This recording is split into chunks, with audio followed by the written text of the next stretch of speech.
Don't you just love YouTube? Are you watching us on your phone, your laptop, the TV? Here's a scary thought. 20 years ago, there was no YouTube or cell phones. 40 years ago, there was no laptops or internet. 100 years ago, there were no screens to watch at all. But what the heck did we look at? Each other? The sky? Rows and rows of potato crops? This is All Request History. If you've ever wondered about the history of, well, anything, you're in the right place. Send us your request in the comments, and if chosen, we'll produce, record, and post your history request. Thanks this time to Tyler T. of Middletown, Connecticut for requesting the history of TV. Looking back to its origin, it's hard to give credit to one single person who invented what we now call TV. An early version was a mechanical device of rotating discs with a series of holes in it that spun in front of a still picture to make it appear as if it were moving. This machine was created in the 1800s by Scottish inventor John Logie Baird. Well, thanks to Thomas Edison or Nikola Tesla, depending on who you believe, by the 1900s, electricity was in most homes, and inventors began expanding on the mechanical device to an electronic one. In 1907, a cathode ray was created, which is basically electronic beams that are sent through a vacuum tube. Still not actually making anything like the TV we know today, the technology was getting closer to being something useful. Now, without techie details, let's take a beat to explain how a TV works at its core. It's simply a camera that captures sound and image, turns it into an electronic signal, sends that signal across airwaves to a receiver, a TV, then captures the signal and turns it back into sound and image. Where it gets complicated was easily broken down by a 14-year-old boy genius in Rigby, Ohio in 1920. Philo Taylor Farnsworth was looking out over his family's farms, rows and rows of potato crops, and he came up with a brilliant idea. He visualized images broken down into lines and lines of electronic data, and then reproduced somewhere else. So he came up with the idea, perfected it, and on September 7th, 1927, he presented what is thought to be the very first image via electronic television. However, the largest radio provider of the time, Radio Corporation of America, called RCA, they wanted in on Farnsworth's idea. After court battles and high-paid lawyers, RCA came out ahead and was the front-runner of TV. Philo Farnsworth patents ran out years later, and RCA paid him nothing, and he died in bankruptcy. RCA went on to create the National Broadcasting Company, NBC, and were off and running after the U.S. entered what was called the post-war era in the mid-1940s. This also became known as the Golden Age of television. Society never looked back. Suddenly we had CBS, ABC, and PBS in the 50s, and along the way a lot of industry firsts. The first TV commercial was in 1941 by Bulova Watch Company during a Brooklyn Dodgers Philadelphia Phillies game. The commercial cost $9. That's $100 today.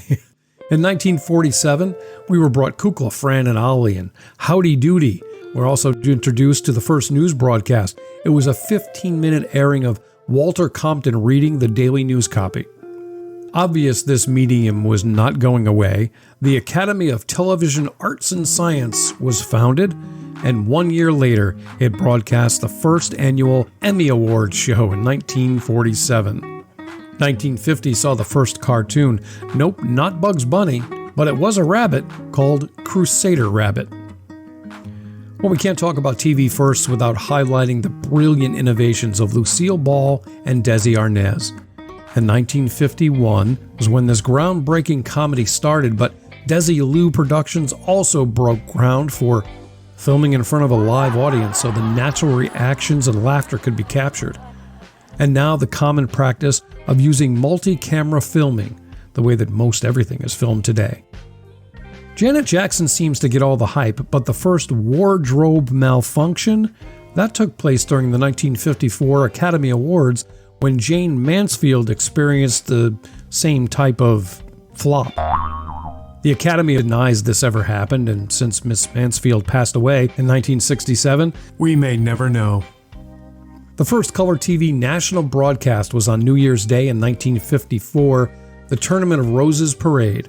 TV had now become a piece of furniture in most every American household. In 1946, the number of sets sold in the U.S. was 7,000, but by this invention, only 10 years later, there was more than 14 million. 1956, that's a lot of people sitting on a lot of couches. Not wanting to get off those couches, Zenith introduced the Space Command Unit. That was the first TV remote control. Because honestly, there was a time where we had to get off the couch to change the channel.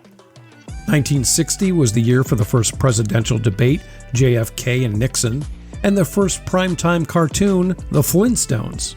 The first Super Bowl aired back in 1967, Kansas City Chiefs against the Green Bay Packers. The final was Packers over the Chiefs 35-10, by the way. And this was before commercials were just as exciting as the game and cost a mere $42,000. As society got more progressive, so did TV. The 70s saw the first sign of nudity, lingerie ads, and the first F-bomb was dropped thanks to Saturday Night Live. And Three's Company's Jack Tripper and Jody Dallas on Soap, played by Billy Crystal, introduced the first televised gay characters.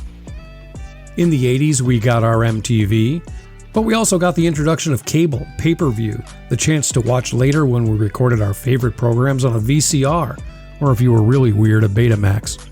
We got Dave Letterman, Arsenio Hall, VH1, The Simpsons, The Wonder Years, Seinfeld, so many more. In the 90s, TV became a part of everyday life. Here comes the nighttime dramas, cop shows, reality TV, sitcoms, 24-hour cable news, and standalone networks devoted to all sports 24 hours a day. The longest-running TV show of all time? Well, you want me to say The Simpsons, but no. The CBS soap Guiding Light has been running since 1937.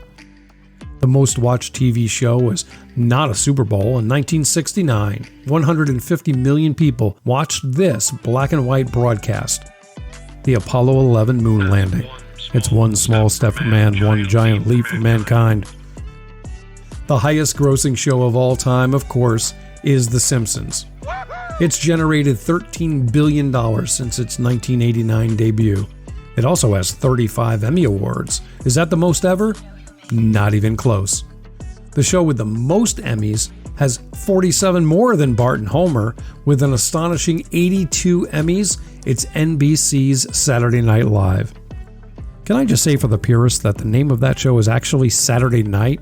Live is just the way it broadcasts. And lastly, who do you think is the highest paid actor in TV? After the very public negotiation, Charlie Sheen was paid $1.8 million per episode for 2.5 Men. So now in the 21st century, it's probably safe to say that we're in another growth period they may be talking about 100 years from now. With the rise of streaming services like Netflix, Apple TV, and Hulu, the medium that was once called TV has been moved to phones, tablets, computers, and laptop screens to be watched anytime, anywhere. With the popularity of social media like Facebook, Instagram, and TikTok, viewers can watch what they want, when they want, and usually in short clips of time. The traditional TV viewership has been in decline for decades, which may not be such a bad thing. I mean, after all, our audio-visual experience is now delivered in high definition, high-quality program, and readily available. Gone are the days of rushing home on Thursday nights to turn on your must-see TV, or even hearing Grandma comment, "Oh, what a clear picture." Well, thanks for checking in. Are you curious? You can leave your request in the comments, and then subscribe here so you'll know when you're on All Request History.